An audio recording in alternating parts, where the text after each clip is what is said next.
Everybody out there, all my MDK gang members out there, go check out Cold TV. I checked it out myself. That shit's dope as hell.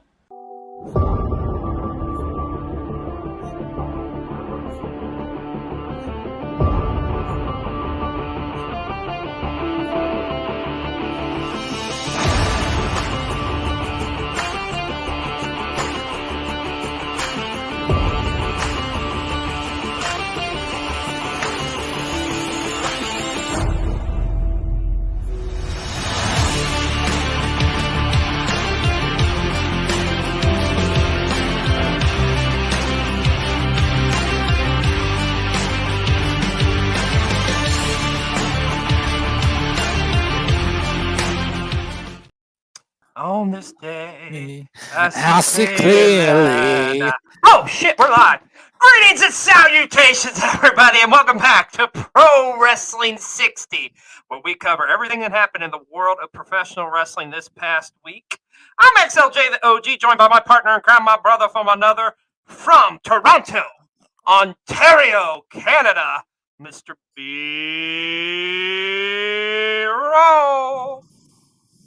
Thank you. Yes, in 60 minutes or less, or your money back guaranteed. Oh, God, don't tell them that, because they'd be getting their money back a lot, because we got a lot of stuff to cover, but we try. Well, they don't pay anything for it, so. Yes, you knew we were going to start off singing. This is true. Well, hey, we do got a lot to cover this week, Mr. B-Roll, don't we? But as always, I'll let you get us started. This is PW60, where we cover the world of professional wrestling in 60 minutes. Do you see clearly now? Like right now, today, on this day? I see so clearly on this day. And we are doing a special live edition because, you know, Sunday night pay-per-views. Yeah, something happened last night, didn't it? Something happened last night. But we're going to get through this whole week of professional wrestling in 60 minutes or less with a little bit of help from our friends. Or longer. Don't quote us on that. But anyway, as you say, and the clock starts now. Yes, and as if there was any doubt, our top story this week, the wrestling world was shocked last night as the rated R superstar himself, Adam Copeland, has arrived in AEW. You know, it's funny on our prediction show for Wrestle Dream, you know, we were kind of like joking about this and like how he would show up and stuff. And it's like, holy shit, it actually happened. Yeah. Like, I mean, I kind of had a feeling, but I kind of did. I was just like, I don't know. It was kind of like wishful thinking, but man, oh man, Papa Khan delivered. Oh yeah, spoilers if you haven't seen Wrestle Dream. I'm assuming ever. Spoiler warning. Warning. Shoot, man, are you kidding? Like if you're on TikTok, it's like every fucking other video was about Adam Copeland, but I'm here for it, man, because last night was a tremendous moment when he showed up. What's your first takeaway from seeing Adam Copeland in AEW, Mr. B-Roll? Well, I mean, we even had talked the day of Wrestle Dream when we were like, do we think it happens? And we were kind of like, no. Like, I don't think so. As soon as it was announced that Christian and Darby was the main event, I think that's when everybody starts like, okay, this could really happen. Yeah. And my God, man, it certainly did. Yes, Adam Copeland is all elite. Yes, wrestling was a Wrestle Dream come true. And I am just so excited. It's the presentation of Adam Copeland. It's not like we're giving him a new gimmick, a new name. This is who he is. And the fact that they got the rights to Metalingus from Alter Bridge, and how in the hell, like, who's getting fired from the WWE not realizing that they didn't trademark Rated R Superstar and it's been, like, available for a couple years? No kidding. And if I may add to this comment, it was everybody's wrestling wet dream. Yes, indeed it was. I love the whole like presentation of it too. With like I'm a huge like movie buff, and there was a lot of like kudos and stuff dropped as far as like to homage to the great Robert Rodriguez. Like I love like the beginning, how it starts off with our feature presentation. It had like some grindhouse themes. The music was badass. Just the way he looked, just everything about it was beautiful. I heard something too, and I don't know how accurate this is, but is that Beth actually saying "You think you know me"? Like, because I've heard some people say, I don't know how true that is or not, but I think like that maybe Beth Phoenix like doing the beginning of his song, like saying that "You think you know me." I I can don't know. see it. I can I see can it. see it. I can see clearly though, because it's just fucking awesome. Like this whole thing. Like, and the thing is with Adam Copeland. I mean, here's the thing that's the most mesmerizing to me about this is the fact that he has been in the WWE for 25 years, and now it's like he's going to go and be able. And he said it the best, like at the presser or at the scrum last night, like so many different talent that he's going to get to work with now and stuff. And the fact that they announced it too, that he is there full time, he's going to be wrestling on a weekly basis. So, and they've already announced his first matchup is going to be in Dynamite a week from this Wednesday against Luchasaurus. Will be his first AEW in ring matchup. Uh, Holy crap! I mean, there's just so much here, like so many different matchups you're going to get with him. He just look at him; he just looks so happy. And I don't think it's like they weren't necessarily like doing anything with him in WWE, but it's just like, it's like I think they've reached what their max potential of what they want to do with them, and it was just like, okay, I'm going to go over here and have some. And the fact that, of course, he gets to finish his career out with his brother, essentially Christian or Uncle Jay. I think that's pretty dope, man.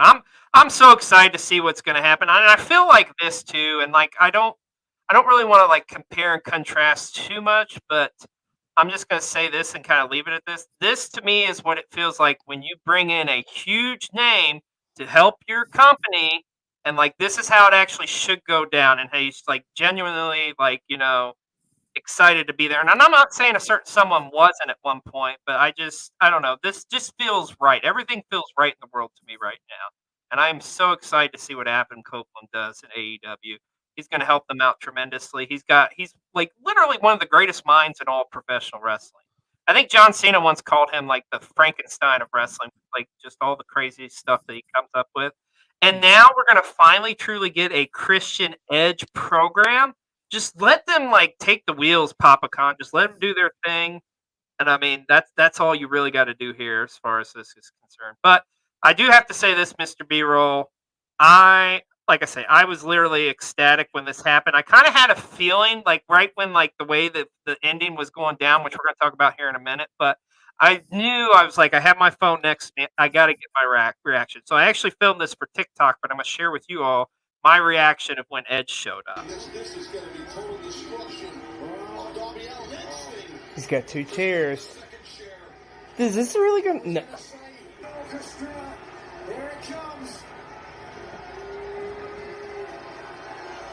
No way. There's... Oh my God, no!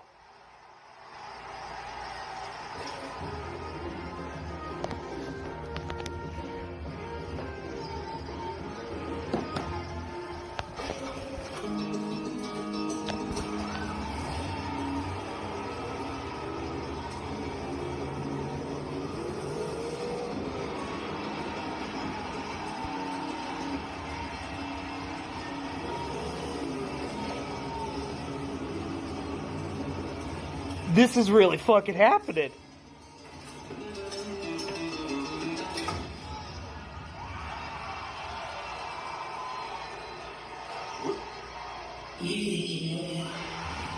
Holy shit!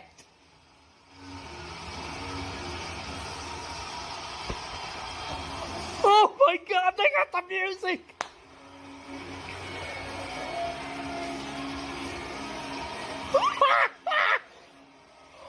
Holy shit!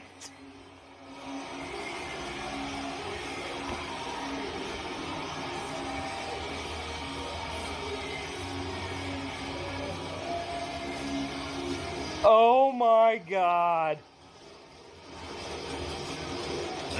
This is nuts.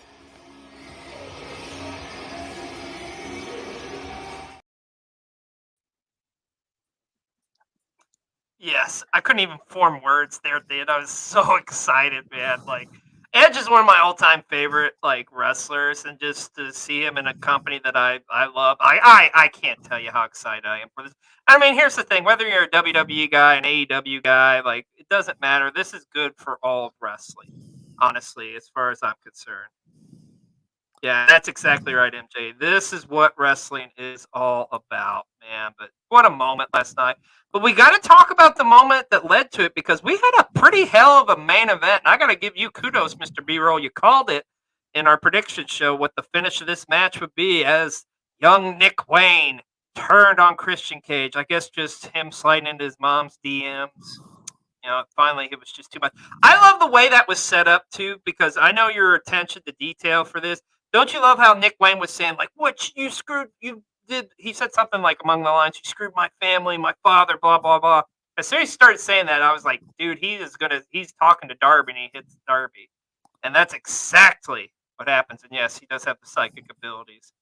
But yeah, we're live, pal. That match was so good. It was, dude. It fucking was. But the 2 out of 3 falls matchup was incredible. The physicality, Jesus Christ, Darby Allin's not human, dude. The spots on the steps, that was nuts. It's like, how is he walking still the next day, dude? No kidding. And I was like, when Christian went up top, I'm like, Christian, you're too old for this crap. Yeah. Yeah, and Nick Wayne's mom is mighty fine, like a bottle of wine, just saying. But yeah, I'm right there with you, MJ. But yeah, dude, this matchup was nuts, man. And the fact that it was 2 straight falls going to Christian, I thought this was a tremendous way to close out a tremendous show. And of course, with that moment, with the Rated R Superstar making his AEW debut, you couldn't ask for a better tribute show to Antonio Inoki. But let's talk about the rest of the card, because this card was freaking amazing. There you go. The dream matchup, the match we were all waiting for. Bryan Danielson and Zack Sabre Jr. Guess what, folks? Yes, chef's kiss. It lived up to the hype and then some. This was a technical masterpiece. I mean, I called it on the pre-show, man. I think I said this was going to be like Frank Gotch and Dean Malenko's Wet Dream. And boy, oh boy, was it ever. Oh, yeah, the scrum was awesome, too. If nobody has watched the scrum, go back and watch it. There is some pretty awesome moments from that scrum, from Adam Copeland, from MJF, Chris Jericho, and Kenny Omega. By the way, they have a tag team name already picked out. B-Roll, the Golden Jets. And I love that. But this matchup, though, seriously, this was matchup of the night. And it was our match of the week, obviously, was Bryan Danielson against Zack Sabre Jr. The whole, you could pick 3 or 4 matches that was the match of the night, but I don't know. They're just, something about this one was just truly special. But we had some close runners-ups. But man, oh man, Zack Sabre Jr., Bryan Danielson, it's our match of the week here on PW60. What did you think of this matchup? This technical master. I was literally glued to this match the whole freaking time. Man, it lived up to, you said it. It lived up to the hype and then some. Yeah. They over delivered somehow, and I already knew it was going to be good.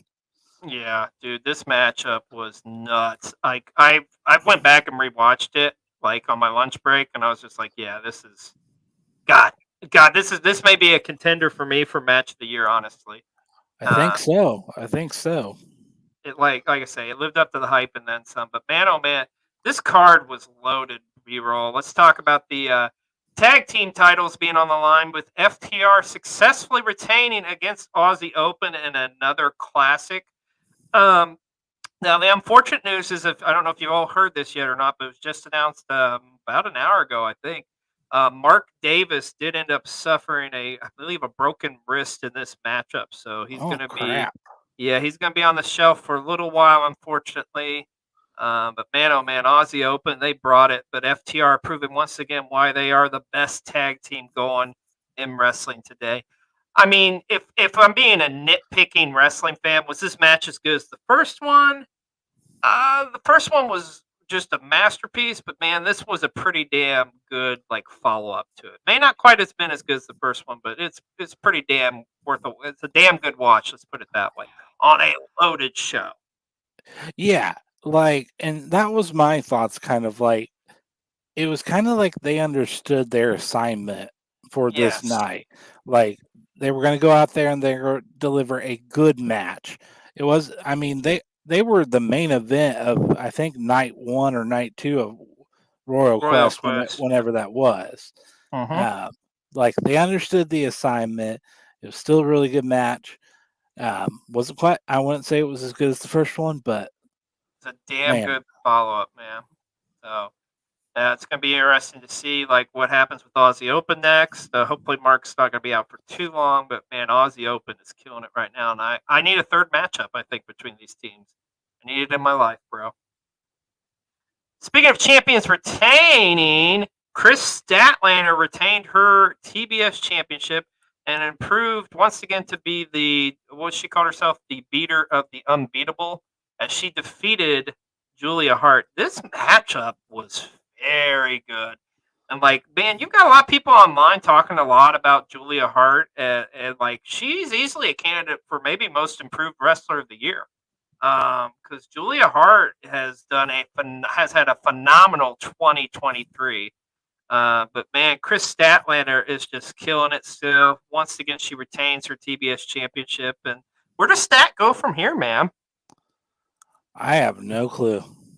I really feel like at this point, it's like put her like combine the titles or something. I don't know, like, but she should be like, in my opinion, and maybe I'm biased here, because I love me some Chris Statlander. I feel like Chris Statlander is pound for pound the best women's wrestler in AEW today. I'm just saying. And she should be the world champion and the TBS champion. Give her all the belts. Call her Chris Two Belts. Speaking of two belts, Eddie Two Belts in his first successful Ring of Honor championship defense did go on to defeat Katsura Shibata in a classic of strong style, well represented. These guys beat the living hell out of each other, just like we thought they would. A little surprised this match went on second too, man. But holy shit, this was such a freaking good matchup. What'd you think of Shibata and Eddie Kingston, sir? It's just how loaded this show was. Like there were several matches that could have main evented this show, and man, 100. I love me some Eddie Kingston. Shibata's entrance gets me hyped. All the time. You know what? It's funny, we were talking about the scrum, man. Shibata was at the scrum with Orange Cassidy. It's freaking hilarious. Like I say, if you haven't watched the scrum, go back and watch it, because there is some pretty amazing moments from an amazing night, man.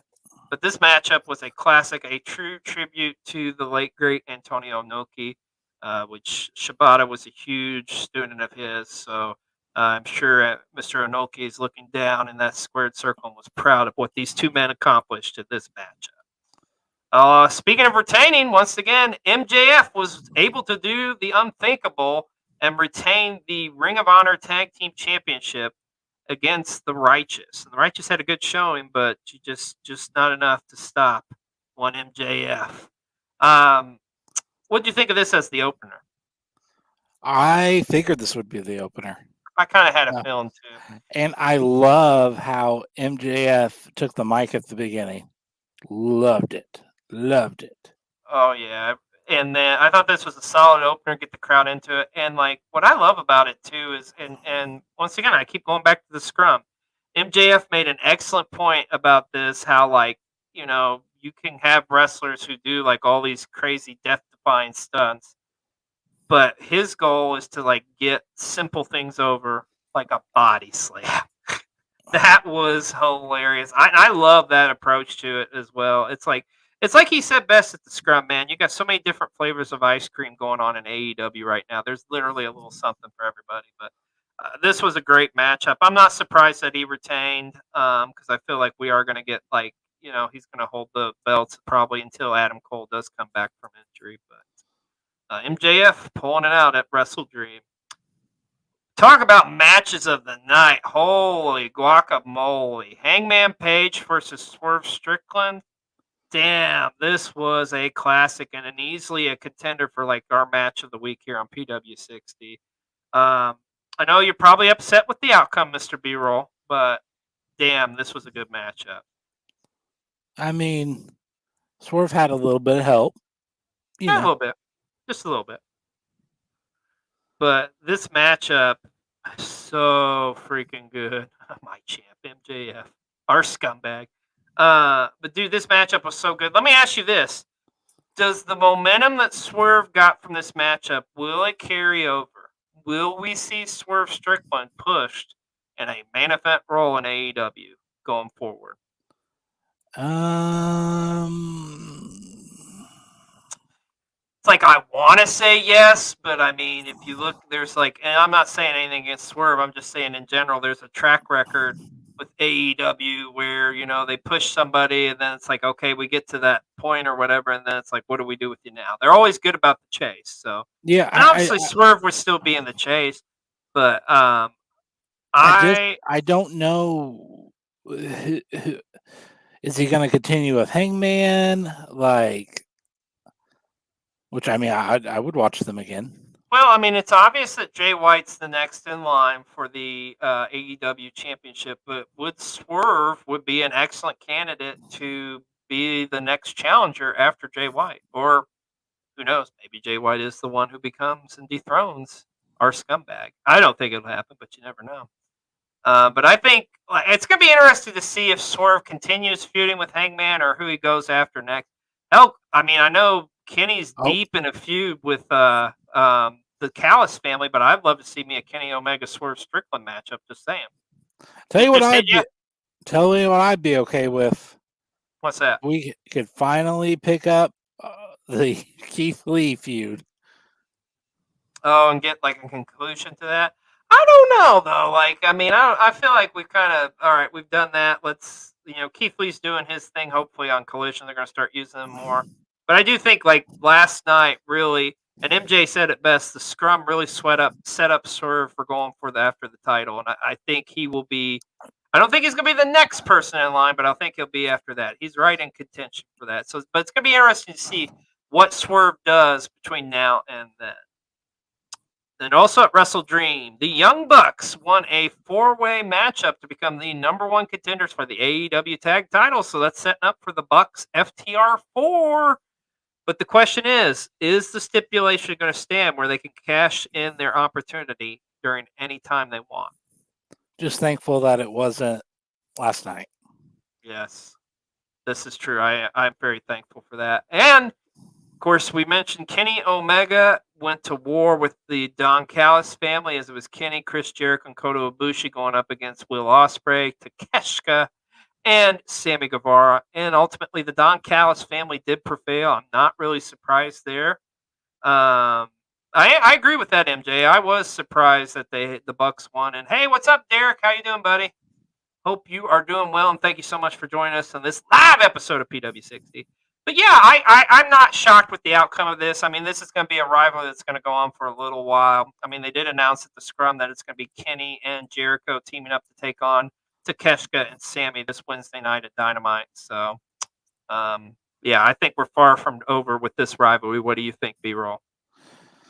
Far from over with it. And real quick, have you seen that picture that surfaced online of where it was supposedly it was Kenny filming I've the seen segment, that. and like they're like, "Oh man, kayfabe's dead, brother." Yeah, get over yourselves. Like, did you buy the pay-per-view? Did you like the like show? it? I mean, come on, they're telling stories. Let them tell a story. Let them cook. Get over yourself, and kudos to Kenny Omega for freaking shooting that segment on a freaking iPhone. Yeah, it was pretty badass. And also at Wrestle Dream, Ricky Starks did defeat Wheeler Yuta. This match happened. I personally, I feel like Ricky should have been in a better spot going into this show, but that's another story for another time. And the 0 Hour show was pretty loaded too, man. My favorite though had to have been Josh Barnett against Claudio Castagnoli. I love that matchup.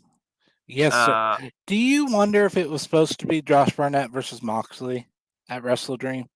I don't think so. I think it was Claudio because Mox and Barnett have met before, but Barnett's never met Claudio. So, all in all, like I say, this is arguably probably pay-per-view of the year. It's up there. I mean, there wasn't a bad match on this show, honestly. I mean, even the Wheeler Ricky Starks was a good match. So Yeah. just don't agree with Ricky's opponent, but that's neither here nor there. But Wrestle Dream was a great debut show. This obviously going to be a tradition and a great tribute show to Antonio Inoki. What were you going to say, buddy? I had some. Oh, it came back. I absolutely love John Moxley on commentary. Oh my God! Yeah, we forgot to mention that Moxley on commentary. That needs to happen so much more. Holy shit, Mox was killing it last night. It was freaking hysterical. But I mean, the thing is, I want to kind of sum it up because we still got a lot more to talk here on the PW60. Yeah. I feel like Wrestle Dream was like from top to bottom was just amazing. Like you had incredible matches, these dream matchups, and you had this tremendous moment to close out the show. And that's why I think it's easily in contention for pay-per-view of the year for all of wrestling. Well, Mr. B-Roll, speaking of the momentum of Adam Copeland, our Tribal Queen has her thoughts on that. So let's go to Bree with your Tribal Queen tidbit of the week. Hello, everyone. It is your Tribal Queen, Bree, with your Tribal Queen tidbit of the week. I have been slacking with these. I apologize, guys. So the big news that probably a lot of people are going to be talking about is that Adam Copeland, formerly known as Edge in the WWE, is now with AEW. And in saying this, Tony Khan, if you watch PW60, please look me in the eyes and listen when I say, can you please put Adam Copeland and War Daddy Wardlow in a match, please? That's all I'm asking. But it's going to be interesting to see the possible matchups that he has. I kind of want an Edge and Christian tag team reunion, but a feud would be okay too. But just to see them two in the ring together is chef's kiss. Amazing. That's all I got for today. This is your Tribal Queen tidbit of the week.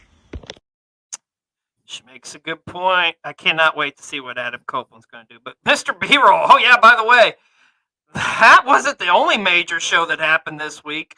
NXT No Mercy took place Saturday night, and you know what? As you young kids like to say, this was a banger of the show. This was a really good, solid show. I'll never say it, never. But definitely the moment of the night was the rematch between Ilya Dragunov and Carmelo Hayes. And boy, oh boy, our boy finally did it. I called it. And yes, Ilya Dragunov did defeat Carmelo Hayes, even though he is him, but still picking up the win and is your new NXT champion. And guess what, folks? Ilya Dragunov is our Wrestler of the Week here on PW60. As great as a week as it was, we got to acknowledge him finally climbing to the top and falling in that category of... Actually, now I'm thinking about it, B-Roll. You can always Wikipedia this shit. I believe Dragunov just became the first person to ever hold the NXT UK Championship and the NXT Heavyweight Championship. I don't think anybody else has done that. False. Well, I'm not talking about Rhea. I'm not talking about the women's. I'm talking about the men. Okay. I was going to say, because Mandy Rose also technically... I was talking strictly in the men's division.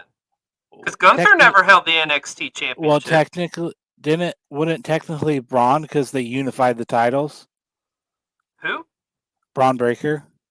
They unified the titles. I don't know if I'd count that, but I don't know. But nonetheless, it's still an amazing feat. You've got to give credit to Ilya Dragunov for winning the NXT Men's Championship. Also, in the main event, we got to see a hell of an Extreme Rules matchup with Becky Lynch defending the NXT Women's Championship against Tiffany Stratton. Tiffany Stratton, does that make Dragunov them? Yes, I guess, maybe. Dragunov's a bad mamma jamma, though, and I love him. But this was a pretty solid main event. It had a lot to follow up, but the last two matches on this NXT, I wanted to call it a takeover there. It's still takeover to me, damn it. Was solid, man. It was a great way to close a phenomenal show. NXT brought it, man. That's crazy. They just keep getting them better and better, man. But Becky Lynch does retain her NXT Women's Championship. And this was a huge moment as we have a new NXT North American Champion Trick Williams defeated Dirty Dom, man, and finally getting his moment. I just think it's interesting, too, how the story goes between him and Carmelo, because now you have Carmelo just dropped his championship, but now Trick has got the momentum. He won his first singles championship. So this is going to be interesting what happens between these two going forward. But a huge shout out and congratulations to Trick. Even though I really was hoping Dirty Dom would hold that title a little bit longer, but it's okay. I've accepted it. At the time, I wasn't too keen on it, but I'm okay with it now. Yeah, and I'm just curious. When Dom lost, did anybody else think oh no, what's Mommy gonna think? Oh, Mommy wasn't happy, bro. I can tell you that right now. Well, Mommy should have been there. She should have, but still, congratulations to Trick Williams on winning the North American Championship. And a pretty solid opener, I gotta admit. Braun Breaker going up against Baron Corbin. And Baron Corbin picking up the win. Were you a little surprised with this one? Yeah. All I know is in this photo, it looks like Baron Corbin's taking a dump. That's what I know. And now maybe he had some of Chef React's steaks. I don't know.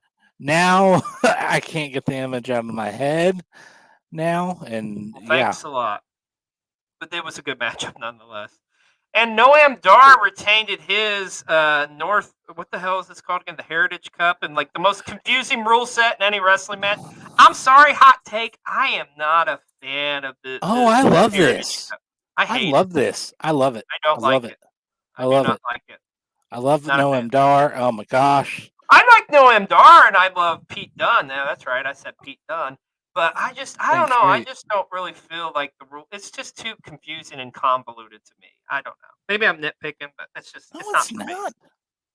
Yeah, I don't like it. It's just they get rounds. That's it. I don't like it.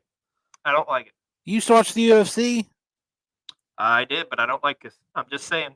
That's my opinion, and I'm sticking to it. But still, it was a hell of a matchup, and I can't take away from that, regardless of if my damn near 40-year-old ass is confused by the rules. But I'm just saying. Also, we had the 4-way for the tag team championships, and the family did retain. I'm not too surprised there, in all honesty. So, but hey, man, this was a great show. Like I said, it was a great weekend of wrestling, man. We're so spoiled rotten as wrestling fans right now. I can't recall a time where you had two companies that put on two amazing shows back-to-back days, man. It's just awesome. It's a great time to be a wrestling fan. You came in at the right time, brother. I'm just saying. We're in a boom period. We are in a boom period. Well, let's go back, kind of backtrack here. It feels like we're backtracking a little bit, but we got to cover the rest of the week, right? And Dynamite, the go-home show for Wrestle Dream, was a lot of people saying it was the best go-home show of all time for AEW. Do you think that? I would say so. Pretty damn solid show, man. All the matches. It's like you said on our prediction show. It was everything tied in to sound like Wrestle Dream, and that contract signing between Swerve and Hangman, dude. Holy crap, was that good, man? That was good shit, brother. And we did find, and then of course with MJF and Adam Cole, and us kind of finding out about Adam Cole with him being injured, and you got a little bit of some injury bugs going on, and as in AEW, just like you do in wrestling, just like you do in life. And it is unfortunate that I have to report this to you tonight, but one of our very own is down right now with an injury.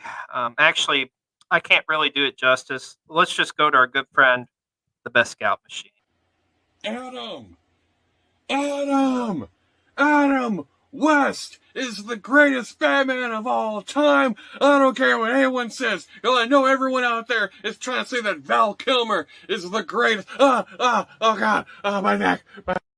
Me and Roderick Strong, as well as the Kingdom, have all come together to just let it be known, #neck health, that we all gotta worry about the necks of our fellow man. And recently I have been plagued with injury after ironing my drawers. I hurt my neck while playing with my beard, just twirling it around. I was impersonating Kota Ibushi. I hurt my neck while eating Twizzlers because I thought they were red vines. I reacted way too violently to Edge debuting at AEW. Ever since I hurt my neck recently, it's been harder and harder for me to do everyday things like showering, brushing my teeth, strutting. Watch this. Watch, I'm trying to strut. But I'll be fine. I'm gonna survive PW60, XLJ, and B-roll. I know that you got my back, and you appreciate #neck health. So, we got this. America. Being patriotic hurts my neck. One thing I'm trying to keep myself, I try to keep active while I'm in pain. And by one thing I try to do is do a lot of dancing, mostly to country western music. Check it out. The best thing about being a woman is their prerogative to hide in a funny. Shania Twain! No, I'm an incredibly stout and husky man. Of course, I'm going to need an incredibly large neck brace to hold this genius brain of mine from falling over. I'm being held by a thread here, a very thin thread. And just anything of just like, oh my God, I have a lot of backed up dirt in here. Oh, Best Scout, we hope you get the film better soon, buddy. I love the Best Scout machine. Well, I think the biggest moment or takeaway from Dynamite this past week is that closing moment, B-roll. Little right when they was going off the air, we got to see a couple of guys, some masked men or women, jump Jay White, and then we saw the devil himself. Or was it the devil himself, though? So that's the big thing. Who is behind the devil's mask? Because there's a lot of speculation on who that could be.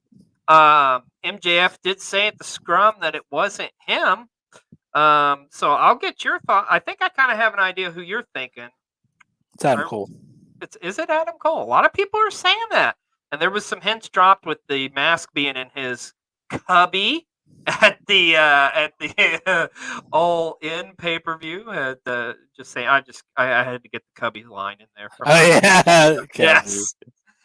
But you know what? There's also some speculation on who it could be.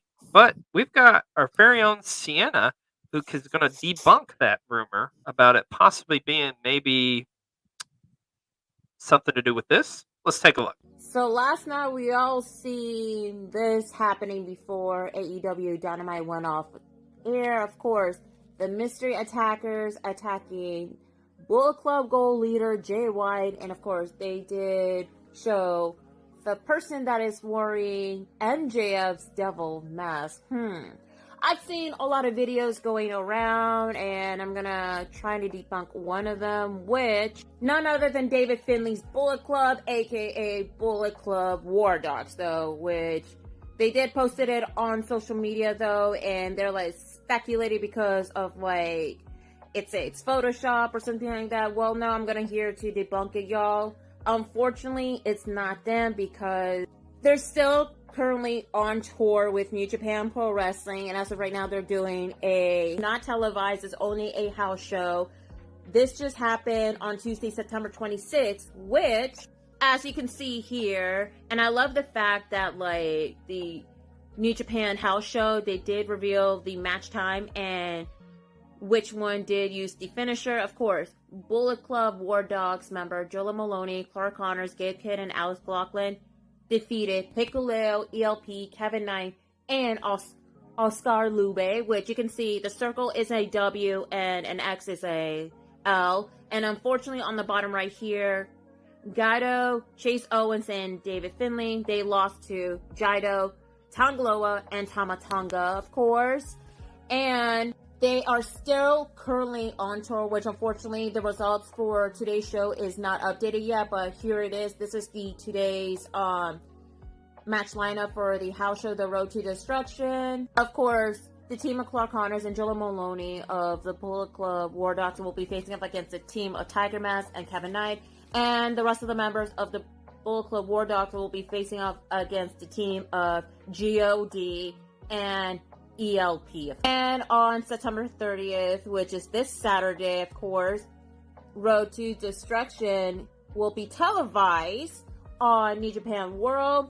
Of course, Bullet Club War Dogs will be facing up against the team of GOD, ELP, Kushida, and Kevin Knight. I'm sorry that's a long video, but I had to say because I did thorough research and whatnot, and it looks like we're not going to be getting anything Bullet Club War Dogs versus Bullet Club Gold anytime soon with the Bullet Club Civil War.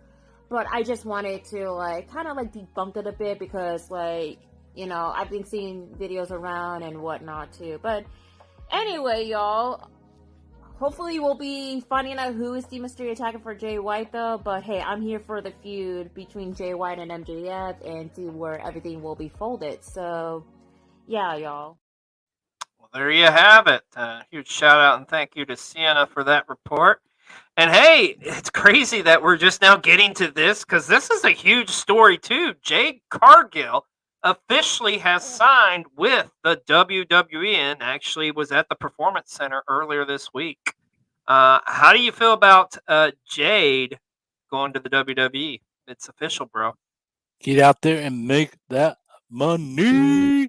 And I love the fact that they're just that they're making a big deal out of it. Well, no, the thing is, it's good. Yeah, it is a big deal, I think, because she is coming in. I'm glad to see this. And here's the cool thing about this B-roll is back in the day when we would see talent jump shift to another company, it would be okay, we got to give them a new persona, a new this, a new that, or whatever. And here you're looking at WWE. We've had Cody. We've got Jade Cargill. They are buying the package that's already out there, right? Same with you flip that with Adam Copeland coming in. I mean, that's yes, it's Edge. They can't officially call him Edge, but still, it's the same guy. It's the same person. Same presentation. So I don't know. I think that's really cool to see in this day and age in wrestling because as a longtime wrestling fan back in the day, dude, that didn't happen a whole lot. Yep. I'm excited to see what Jade Cargill is going to do, and I'm hoping we get that Bianca Belair matchup sooner rather than later. Yeah. I'm just saying. And not that we're not running behind, but I found out an interesting fact about her this week. She is married to Brandon Phillips, former Cincinnati Reds second baseman. Oh, I did not know that. I didn't even know. I got to be honest. I don't really keep up with baseball, so that's cool. Cool. Interesting. And now you know. Well, let's talk about Friday Night SmackDown this week. And SmackDown was a pretty solid show. But the big moment, let's talk about it. Yeah. LA Knight and John Cena are going to be partners at Fastlane going up against the Bloodline. Pretty cool. What do you think, B-Roll? I think two things. One, it's awesome because we're going to be there. Also, John Cena's looking at him like, Daddy? I think people have been talking about this online. Can I just say this? If they fucking decide to remake any Ernest movies, can we get John Cena as Jim Varney's role? Because I swear to God, he looks like Ernest P. Roll, who's jacked up. I'm not wrong, am I? No, you're not wrong. Thank you. But nonetheless, hey, SmackDown though, seriously, I kind of want to go back here for a minute because SmackDown was a good show. How about that Rey Mysterio and Santos Escobar matchup we got to see on Friday night? That was pretty dope. Also, Bayley versus Charlotte. That's always fun to see them matching up. So Friday night was a terrific show, Mr. B-Roll, if I do say so myself. But we also got to go back to what seems like a lifetime ago. We always say that here on PW60, but let's talk about Monday Night Raw this past week. And first off, what about the Battle of the Behemoths? Otis going up against Jonah, man. That was incredible. Or Bronson Reed, damn it, I did it again. He's always going to be Jonah to me. But seriously, what did you think of that matchup? I mean, freaking Kenny Omega called Adam Copeland Edge in the scrum. Hey, I think you're good. Multiple people called him Edge in the scrum, though. It's hard not to. Kenny Omega called Bryan Danielson Daniel Bryan. Well, that happened too. Yeah, but that was Big Meaty Men slapping meat. Feels like forever ago, but Was pretty awesome to see though. Also, we got to see the Judgment Day go up against Sammy and KO. We did get to see Zoe Stark get swashed by Nia Jax. Ugh. yeah, I didn't even put a picture on there. We don't need one. We don't need one. But once Tegan again, this. Knox earned the right to challenge against Becky. And the continued war with the Judgment Day and Cody and Jay and Sammy and KO. Let me ask you something, B-roll. I get the inclination. Is this leading to War Games, you think? I don't know. I also get the inclination that a lot of people are tired of this in some way, shape, or form. Yeah, it is getting a little redundant, even though we've kind of got Jay in the mix now. But I don't know. I think if it leads to a War Games matchup, I'm okay with it. But overall, dude, I thought Raw was another solid show. But setting up for, you mentioned it, we're going to be there this Saturday at Fastlane. And a little update on the card so far. Don't got a whole lot of matches announced, but pretty solid matches nonetheless. As we said, John Cena will be returning to the ring for teaming up with LA Knight to go up against the Bloodline. We also found out we're getting a last man standing matchup between Seth Rollins and Shinsuke Nakamura. How about that 3-way for the Women's Championship? That's what we're calling it, right? The Women's Championship. I get so damn confused on that B-roll. Whatever. They're both the Women's Championship.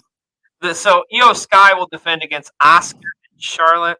And we also are getting a 6-man tag with the, are we officially calling them the Hurt Business 2.0? No? I think it's just Bobby Lashley, right? They've been calling this Street Profits Suit Profits now. Okay. Well, anyways, they're going to be in action against the LWO at Fastlane. And like we say, we're going to personally be there, and you'll see a vlog about Fastlane next week here on Cole TV, so stay tuned for that. And, man, like, this feels like a lifetime, too, as well, but we got to talk about NXT from this past Tuesday night, as it was the go-home show for No Mercy. The thing I took away from it was, like the Joe Gacy kind of ending, essentially, the schism. I don't know how I feel about that, dude, because I was kind of a fan of that. And I also thought, well, okay, like what's it mean for Ava? Because he said you need to go find a new family. Yeah. Oh, I think I see where you're going with this. And also, how about the strap match between Dijak going up against Eddie Thorpe? That was a pretty damn solid matchup. And I am loving the Brian Pillman Jr. vignettes, by the way. Just they're knocking it out of the park with that, and I'm so pumped and excited to see what he's going to do next. I think you may see him this week. You think so? It's a possibility. They put another one out during No Mercy that they did, and it showed a little bit more of him. And I also loved on the vignette how it was showing all second generation talent that he was watching. So that was pretty dope. I'm just saying. Well, Mr. B-Roll, you look like you need a little spice added to your life. So I think you see where I'm going with this. Let's go to Spicy Guac with a spicy take. What is up? It is your boy. I have a conundrum, and I don't think we've solved life's biggest mystery. But who threw the pie? Who pie-faced Kevin Owens, the seniorest of seniors? Who did it? Who did it? Damn, Spicy's going back there to several years ago. But kudos to him. We had a pretty solid Rampage this past Friday night, and I love seeing Eddie Kingston go up against Rocky Romero, man. That was pretty dope. But Rampage was a pretty solid show, but we got to talk about Collision too. And how about that all-star 8-man tag main event? Also, Andrade and Juice Robinson opening the show was phenomenal. The Kingdom against the Best Friends, and I love the Kingdom, how they had their backpacks and everything ready to go because they had to get back to Roddy, man. Solid show, man. Just a solid week of pro wrestling. And yeah, Chris Jericho and Kenny Omega were in tag action as well. But I thought Collision, Rampage, Dynamite, all of it, Raw, SmackDown. Like I say, man, we are in a boom, and wrestling is so good and so solid right now. It was awesome. Good shit, pal.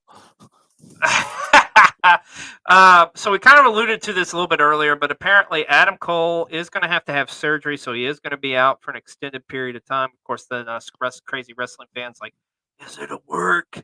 I think he's legit. It's not a work. It's while. not a He's work. hurt. He's gonna be hurt. out for a while. Yeah, he's going to be out for a while. But we here at PW60 want to wish Adam Cole the best and hope we get to see him soon back in the ring. Also, this week it was announced that Eddie Kingston has re-signed with AEW. He's got a new contract, man. He's Eddie Two Belts. Dude, finally, Eddie Kingston is getting the recognition that he freaking deserves, and I'm here for it. I'm so happy for Eddie Kingston, man. He is killing it right now. He's always been killing it, but just fine. It's just awesome to finally see him get the credit that he truly deserves.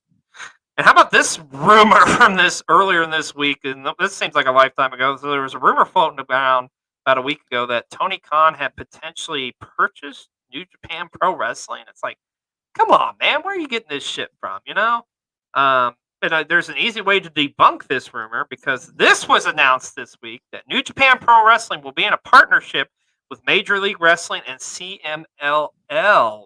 I think this is huge for all these companies. But you know where my first thought goes with, brother, is like, oh my God, can you please give me Alex Kane versus Okada? Can we do that? Can we make that happen, please?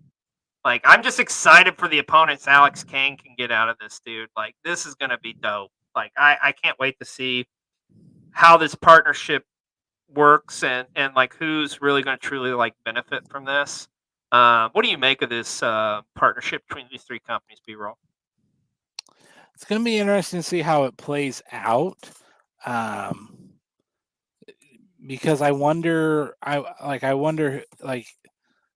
is New Japan going to be like sending their top guys, or is it going to be? I wonder that too. Yeah, like who is exactly going to be involved in this? It's going to be interesting to see. Well, also, we mentioned a huge weekend of wrestling. Hey, the 5-Star Grand Prix, the finals finally happened this past weekend. And you know, our good, close personal friend, the light-skinned Gaijin, is on top of this. So here is a report with him on the finals of the 5-Star Grand Prix.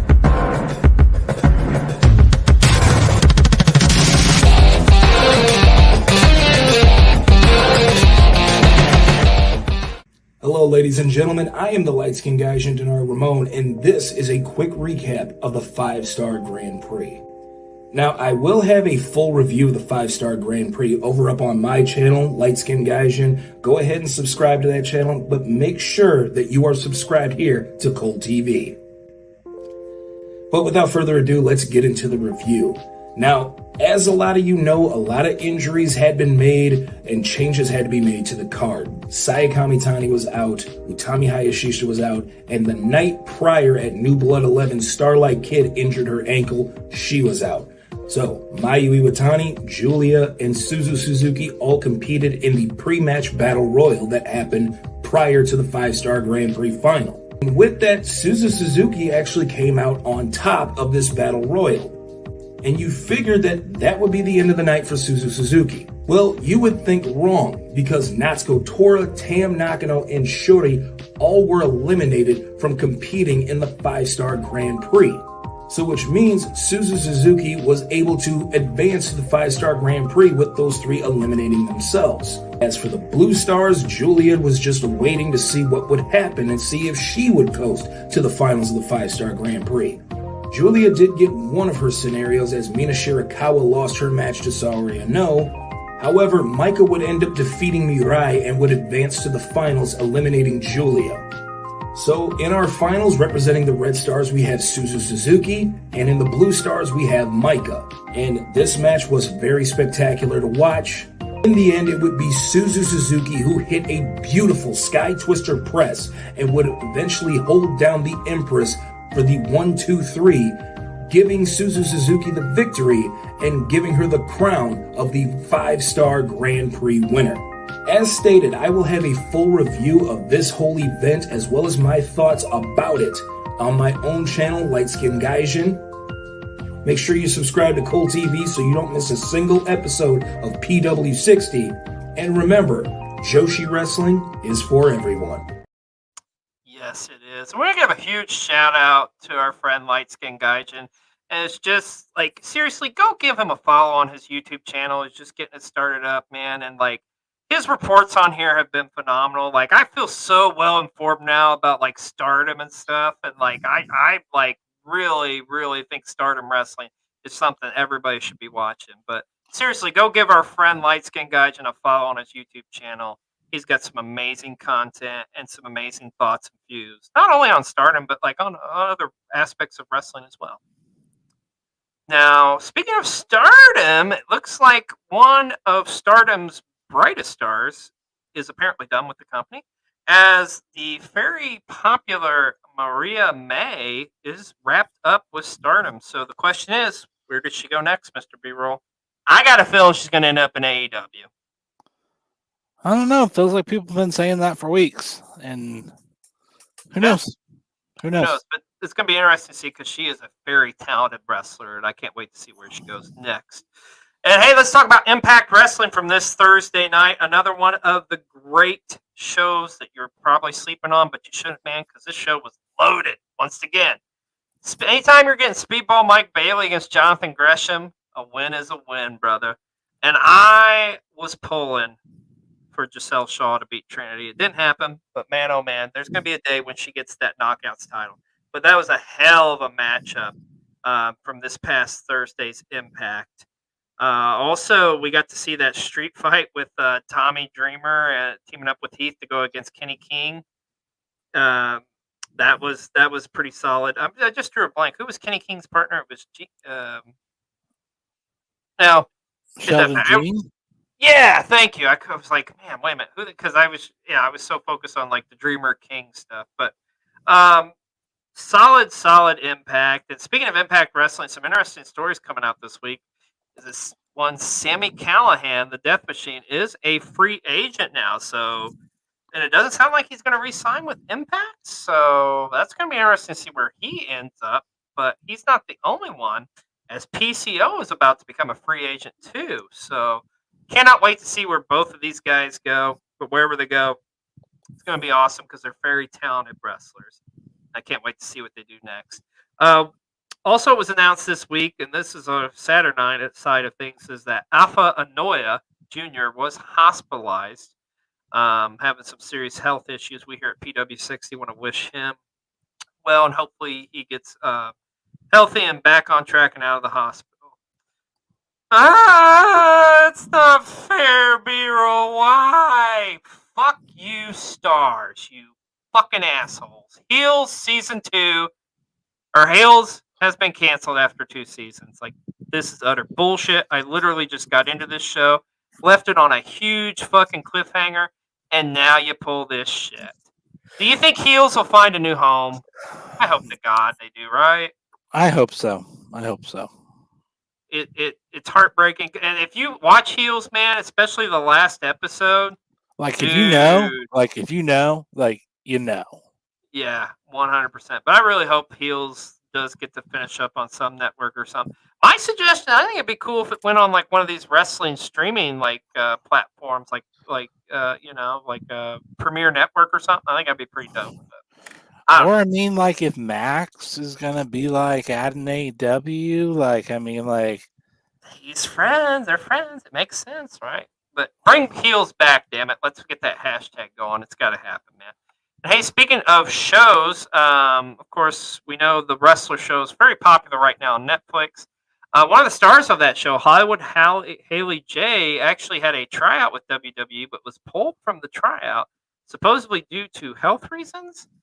I'm wondering if it's that or if they just watched the show because, she kind of had some controversial moments on that show. So, makes you wonder. Well, it's come that time of the show. Let's go to Brian with Brian's Random Moment of... Hello. It's time again for another Random Moment of the Week. All up in the house. Brian's in the house. Brian's House of Random. Get it? Got it? Good. Ha ha, I'm a genius. Not really. I'd like to think I am, but nowhere close.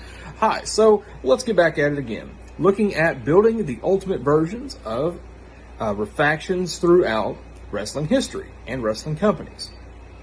I mentioned recently about Legacy and the 3-man faction that was. Now I want to go back, change companies, change times, go back in time to another company, and I'm talking about in the original ECW, another three-man team, the Triple Threat. We know obviously that was Shane Douglas, Chris Candido, Bam Bam Bigelow, and of course rest in peace to Candido, Bigelow respectfully. Now they had unofficially Lance Storm, not really as a member, kind of honorary if I remember correctly. Somebody correct me in the comments if I got that wrong, but I know of course he was a tag team champion with Candido at that time, so it made a really, really interesting dynamic. So here's what I want to do. Let's mix it up just a bit. You have this option. Build your ultimate version of the Triple Threat with keeping 2 members and replacing 1. Now here's the caveat with it. You can keep Douglas, I'll give an example. You can keep Shane Douglas, and let's say you keep Lance Storm, making him an official member, then add someone else from outside the faction. Never have Candido, Bigelow, whatever. Let's say you keep Bigelow and Candido. Get rid of Douglas. Who do you add? And you can add anyone from ECW at that time, or, again, the time range, then you can add anyone from WWF, WCW, someone from an independent company, whatever the case is. But build your ultimate faction, your ultimate version, that is, of the faction of the Triple Threat in ECW. And let's get extreme. Yeah! ECW, ECW. Well, we love you, Brian. And we love our Wrestle Talk creators. And we had to go, because this week was really tough for a good, close personal friend of ours to the show here.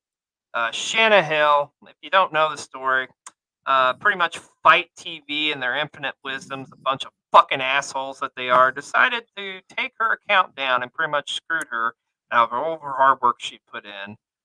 It's complete, utter bullshit. I can't stress it enough. Look me dead in the eyes. Fuck you, Fight TV. Fuck you, Fight TV. Fuck you, Fight TV. Bunch of fucking asshats. Anyways, this is supposed to be positive, so of course we got to make Shanna our content creator of the week. Go give her a follow on her new account. Because her goal was to get to 10K by the end of the year, folks. Let's do that. Let's get Shanna to 10K by the end of this year. I know we can do it. I believe in you, Wrestle Talk. We're going to do it. We're going to make her get to her goal of 10K by the end of the year. But we love you here. We love you, Shanna. And you are an amazing content creator. And we're so glad you're back to making videos, because I know that had to have been devastating for you to get fucked over by those assholes that are Fight TV. But this week, Ruby Ringside brings us our Wrestle Talk content creator of the week, and it is Shanna Hill. Hulk Hogan got married again. Who gives a shit? Whoop. Next slide. And as we round out things here on PW60, it was announced that Pro Wrestling Noah may be having a working relationship with the WWE. So maybe that's why Muda was at Payback a month ago. Sounds kinky. It does, but hey, man, I'm all for like working relationships between companies. So like, if they can both benefit by this, hell yeah, dude, let's do it, man. So, and we got our final story. Actually, we got a huge announcement here at Cole TV.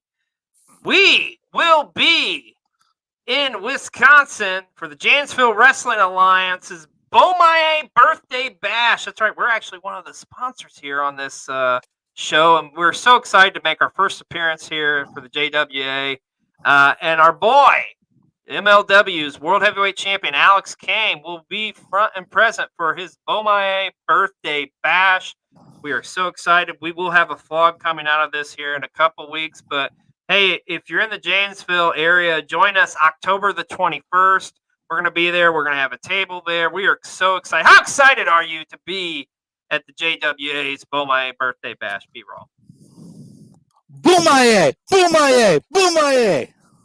There you go. That has it. All right, folks, we have come to the end here yet again of another week in the world of pro wrestling. And man, oh man, I cannot wait to see what the hell we're going to be talking about a week from now, because we're moving at such a fast rate, Mr. B-Roll. Well, let's go wrap it up for this episode, this live episode of PW60. I want to thank you all for joining us here tonight, and we'll see you next week on a brand new episode of Pro Wrestling 60. Everybody have a great week.